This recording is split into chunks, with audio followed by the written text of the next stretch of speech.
who says 20 years doesn't just fly by? Well, yeah, that kind of sucks for me because that means I'm getting older. Ugh. But, at least this 20-year-old sequel has gotten older, but it barely loses a step.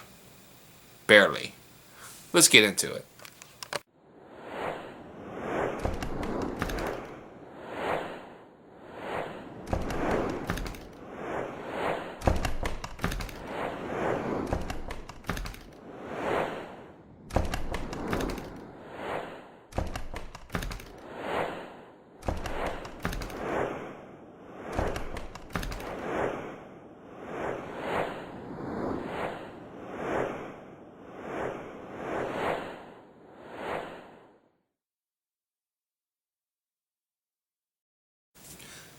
Dumb and Dumber 2 is the I repeat, 20-year sequel to, of course, Dumb and Dumber.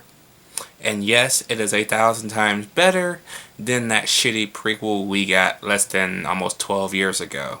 Even though I have yet to see that one, I can already know that movie's going to be ass crack. So, yeah. So in Dumb and Dumber 2, we find, of course, Lloyd Christmas and like this mental institution. He put himself there 20 years ago at trying to get over Mary Samsonite, but that didn't work out well, so he's supposedly in a comatose state. Harry comes to visit him and tells him that he's got to do some things because he has to get a kidney.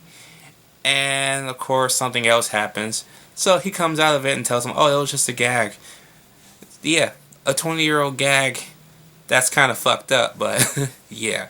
So Harry, of course, finds out he has a 22-year-old daughter. So, of course, Lloyd has a kind of a attraction for his daughter. So they go on the hunt to find her.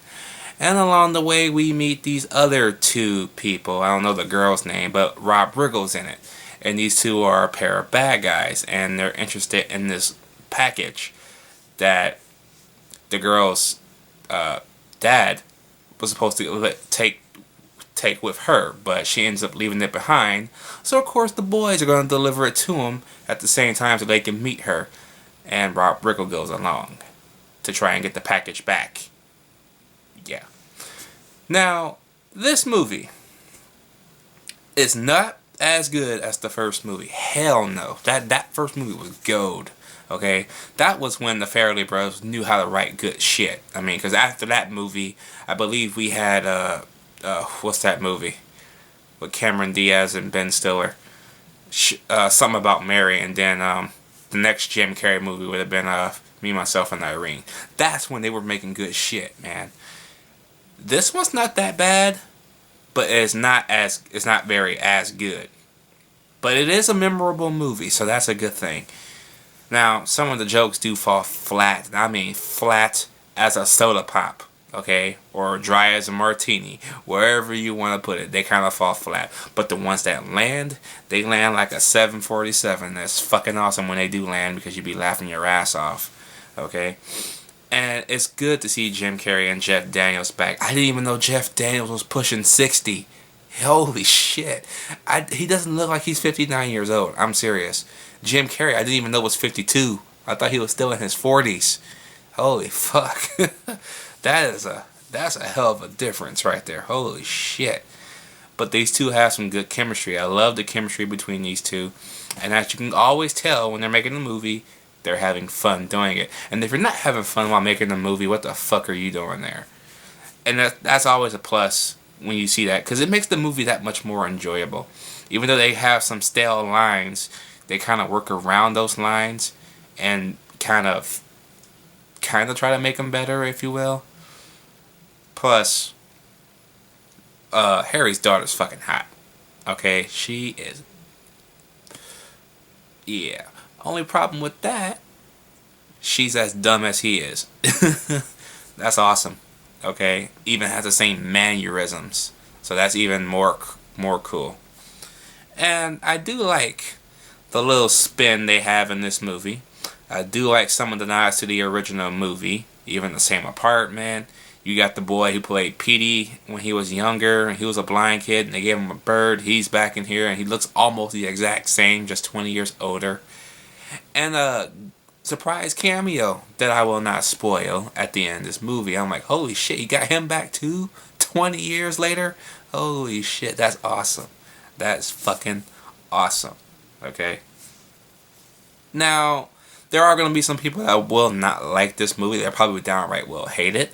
That's okay. The comedy is not for everybody. And if you know me, you know my sense of humor. You know I have a rigid sense of humor. So some stuff that shouldn't be funny, I kind of laugh at. I don't know why. It's just that point. It's just how I am. So I'm weird like that, I know. But I don't go in expecting A+ material. I go in expecting, hopefully, to find a good movie. And I found a good to decent movie in Dumb and Dumber 2. All around, though, I'm going to give Dumb and Dumber 2 a B-. I really did enjoy Dumb and Dumber 2. Thought it could have been a little bit better. Plus, Kathleen Turner aged terribly. She looks horrible in this movie. Oh my god, what happened to her? Wow. But, yeah. So, that's who y'all got to play the infamous Frida Fletcher. I think I said her name right. After 20 years, it's Kathleen Turner. Not like this. But anyways, let me know what you guys think about Dumb and Dumber 2 down below. Did you like it? Did you hate it? And, I don't know. I guess out of all 3 movies... Well, okay, not all 3.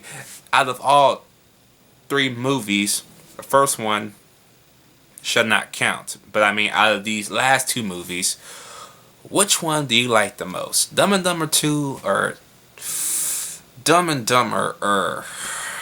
Can't believe I'm actually saying that, but yeah. Let me know down below, and I'll catch you guys later.